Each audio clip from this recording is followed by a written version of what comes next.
Muchas enfermedades genéticas importantes y bien conocidas son consecuencia de una mutación en un gen único. Estas mutaciones además pueden heredarse siguiendo las reglas mendelianas. De entre los genes únicos, más de 13.000 se localizan en los autosomas, 788 en el cromosoma X y 43 en el cromosoma Y.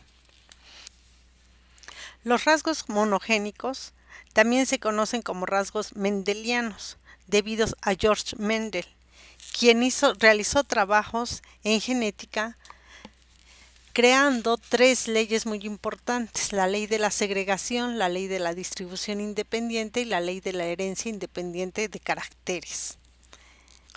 La primera es la ley de la segregación, que establece que los organismos con reproducción sexual poseen genes que se encuentran por parejas y que solo un miembro de esta pareja se transmite a la descendencia, se agrega.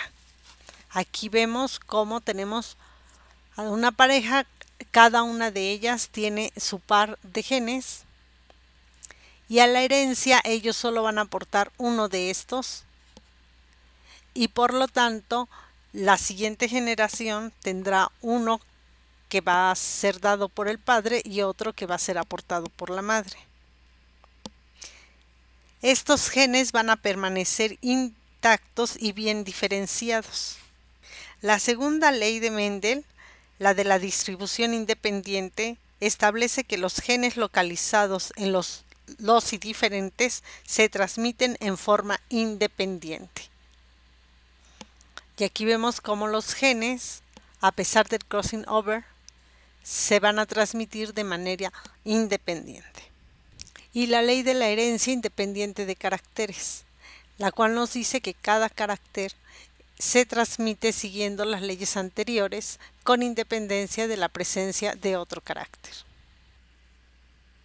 En uno de los experimentos de Mendel para demostrar sus tres leyes, lo que hizo fue combinar guisantes amarillos lisos, que son dominantes, y verdes y rugosos, que son recesivos.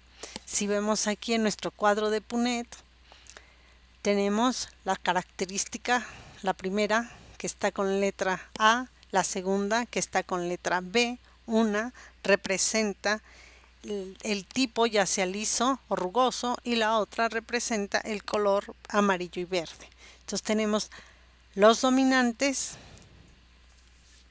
serían de color amarillo y lisos, y los recesivos, los minúsculas, serían verdes y rugosos. Entonces tenemos aquí una característica y la otra.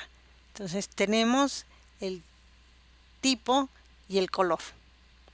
Y en el cuadro de Punnett se muestran las probabilidades de que la nueva generación presente uno u otro característica. Entonces aquí están las características dominantes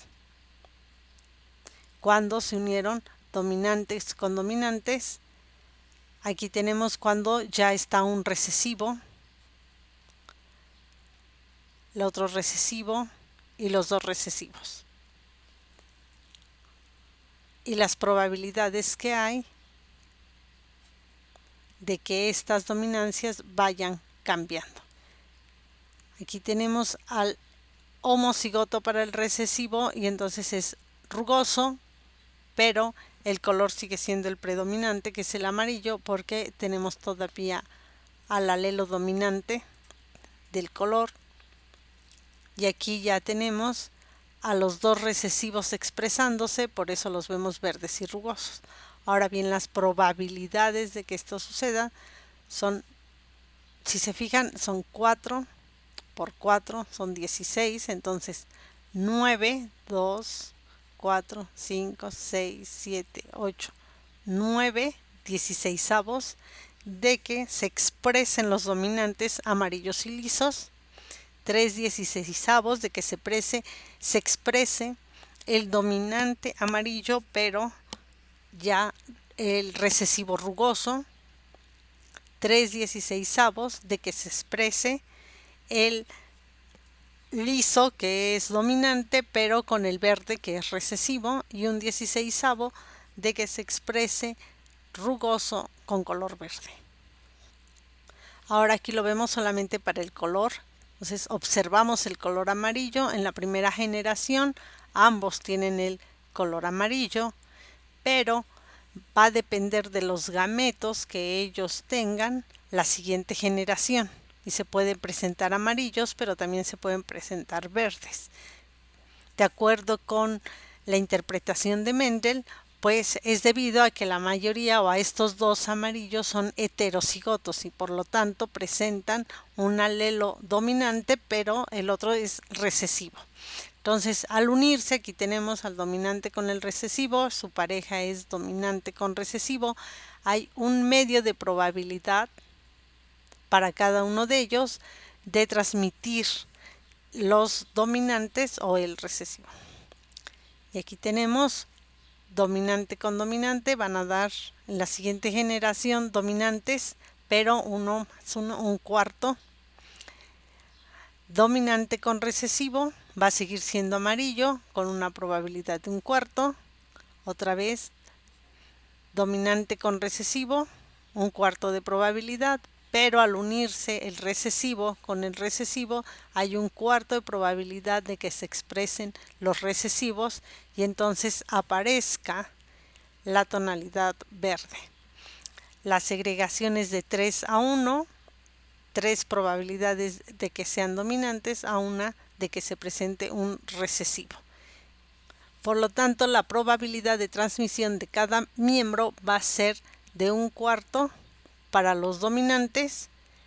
Aquí vemos un medio, la suma de estos dos, de que sea heterocigoto y un cuarto de probabilidad de que sea recesivo.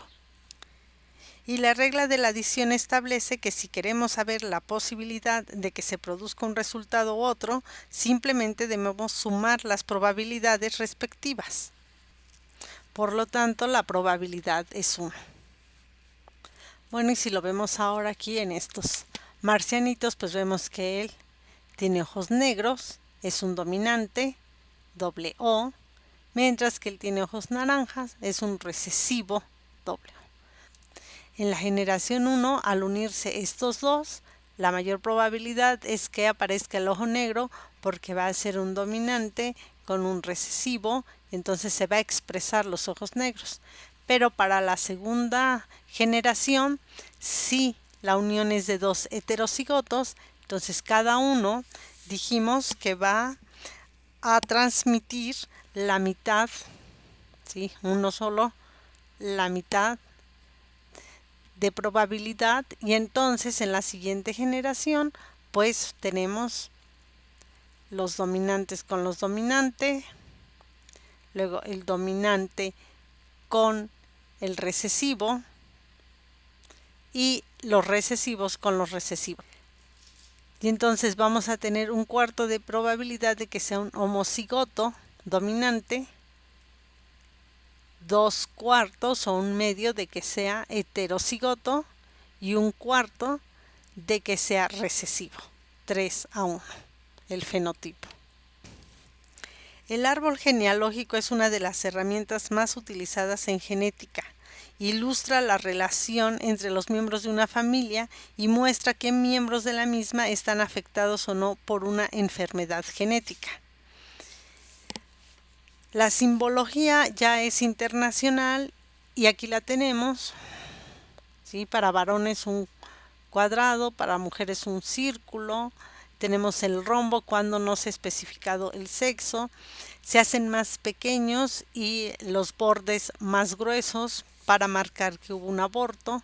Para los entrecruzamientos se utilizan esta forma recta si no hay descendencia y así hacia abajo cuando hay descendencia.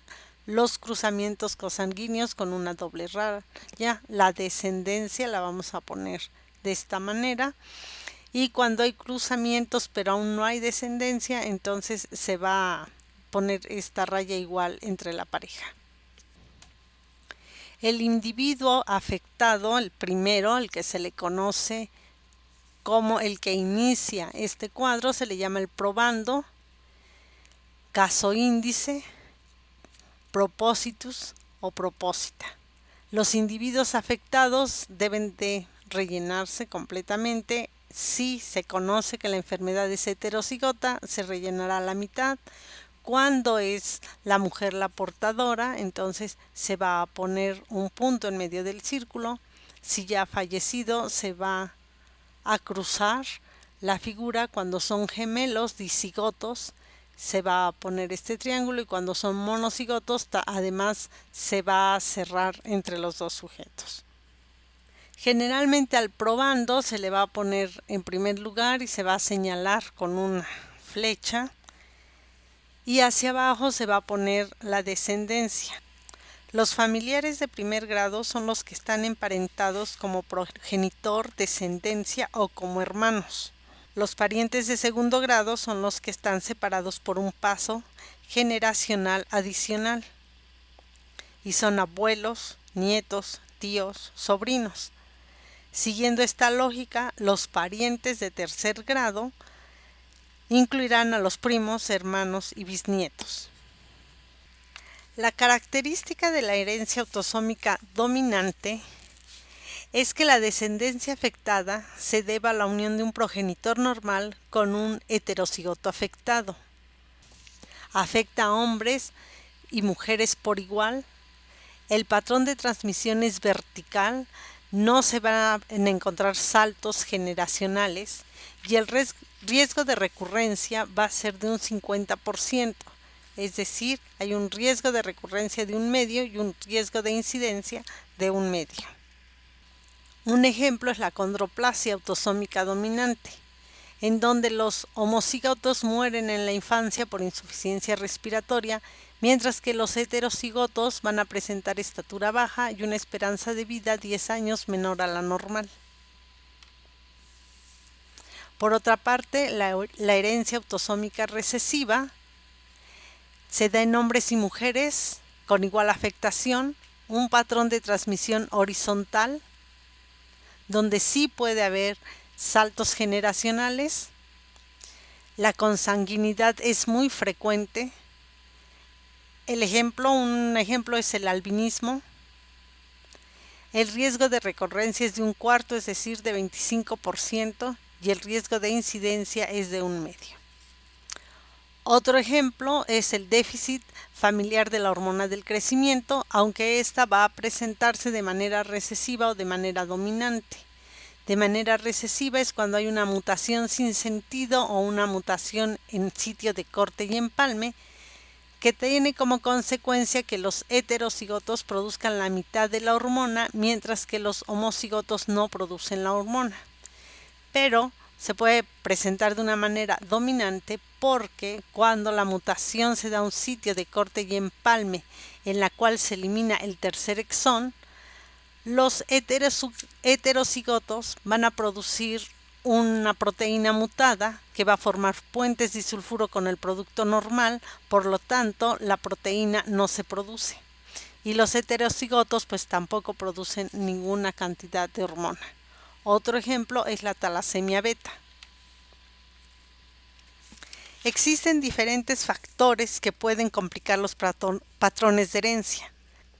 Los patrones de herencia antes descritos son sencillos. Sin embargo, muchas enfermedades autosómicas muestran patrones más complejos. Algunos de estas son mutaciones nuevas, retrasos de la aparición, penetración incompleta, mosaicismo de líneas germinales, expresión variable, pleiotropía y heterogeneidad, impronta genómica, anticipación y expansión de secuencias, consanguinidad en las poblaciones. Estas no siguen la herencia mendeliana, conociéndose también como herencia no tradicional. Mutaciones nuevas. Si un niño ha nacido con una enfermedad genética y no existen antecedentes familiares, es posible que la enfermedad sea producto de una mutación nueva. Es decir, esta mutación se va a dar después de que se ha unido el óvulo y el espermatozoide y una vez que el huevo empieza a madurar. Por ejemplo, se calcula que 7/8 de todos los casos de acondroplasia se deben a mutaciones nuevas, mientras que solo el 1/8 es transmitido por progenitores acondroplásicos. Retraso en la edad de aparición. Aunque algunas enfermedades genéticas se expresan en el nacimiento o poco después del mismo, otras muchas no se hacen visibles hasta bien entrada la edad. Esto se conoce como retraso en la edad de aparición. Uno de estos ejemplos es la corea de Huntington, la homocromatosis, la enfermedad de Alzheimer familiar y el cáncer de mama autosómico dominante. De modo que los individuos que desarrollan la enfermedad frecuentemente han tenido hijos antes de saber que portaban el gen. Si la enfermedad se mostrase al nacer, casi todas las personas afectadas morirían antes de alcanzar la edad fértil y la frecuencia del gen en la población sería mucho menor. El retraso en la edad de aparición reduce así la selección natural contra el gen de la enfermedad, aumentando su frecuencia en la población. El retraso en la edad de aparición puede causar dificultad a la hora de deducir el tipo de herencia de la enfermedad porque no es posible determinar si un individuo porta el gen de la enfermedad hasta edades avanzadas. Penetrancia incompleta. Esta es otra característica importante de muchas enfermedades genéticas. Un individuo que tiene el genotipo de una enfermedad puede no mostrar en absoluto el fenotipo de la misma, aunque pueda transmitir el gen de la enfermedad a la generación siguiente. Un ejemplo de esto es el retinoblastoma. Los estudios familiares han mostrado que alrededor del 10% de los portadores obligados del gen de la susceptibilidad al retinoblastoma no presentan la enfermedad. Mosaicismo de línea germinal. Ocasionalmente 2 o más descendientes pueden presentar una enfermedad autosómica dominante o ligada X, aunque no existan antecedentes familiares de la enfermedad. Dado que la mutación es un suceso raro, es improbable que esta situación se deba a mutaciones múltiples en la misma familia. El mecanismo responsable más probable se denomina mosaicismo de línea germinal, la presencia de más de una línea celular genéticamente distinta en el organismo.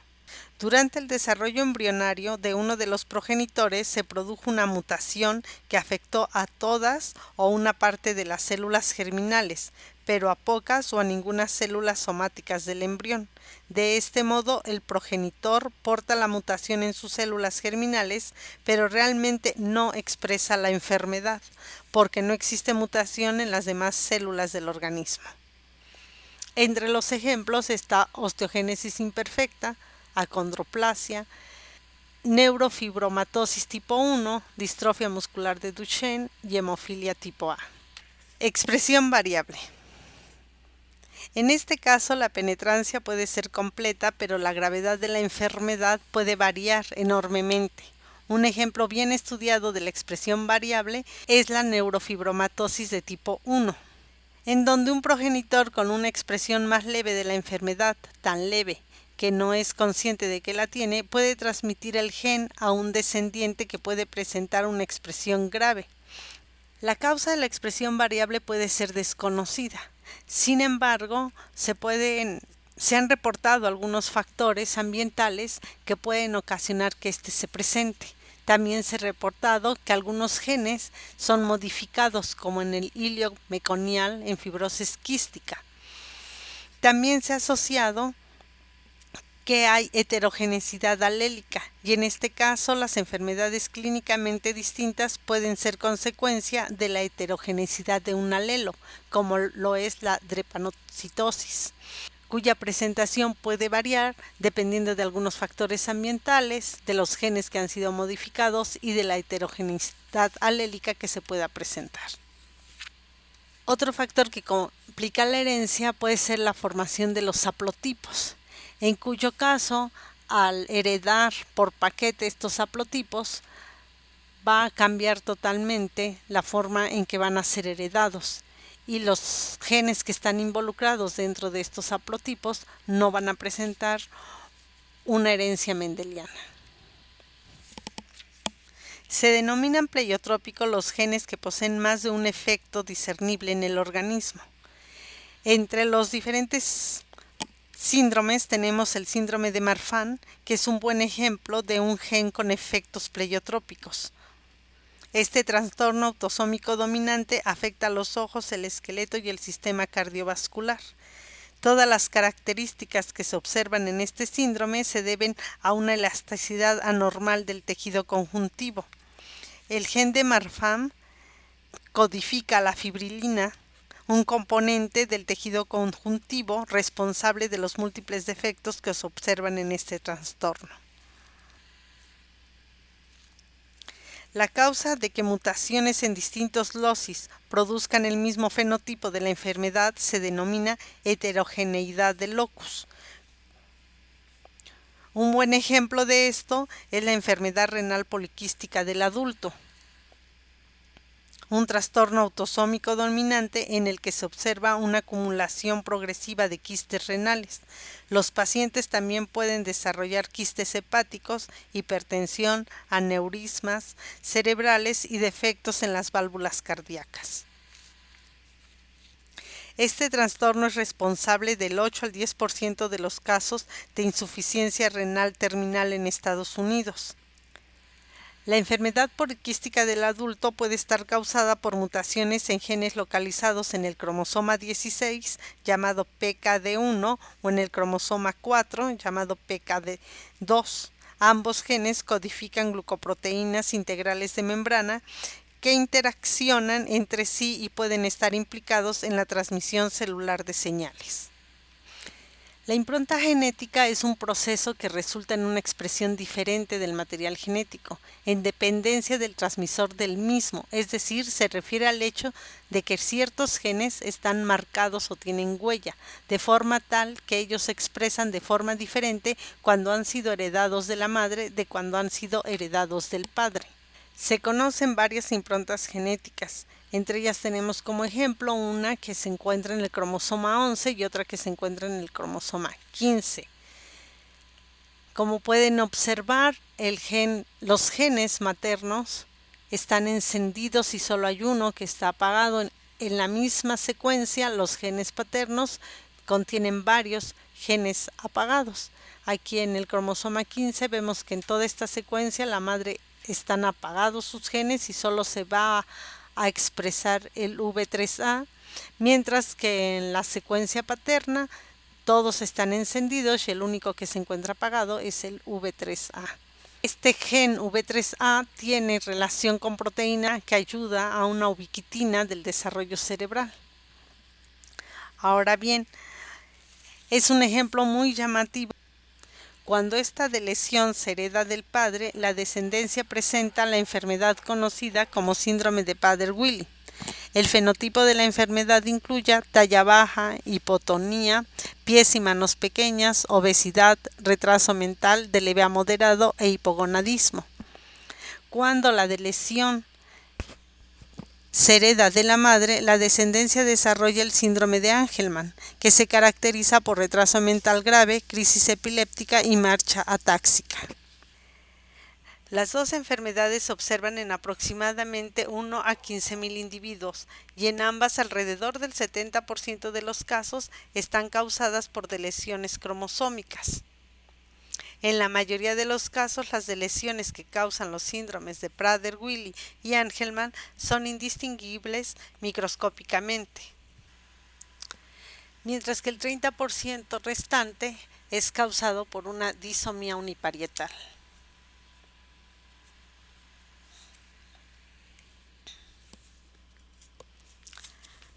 Anticipación y expansión de secuencias.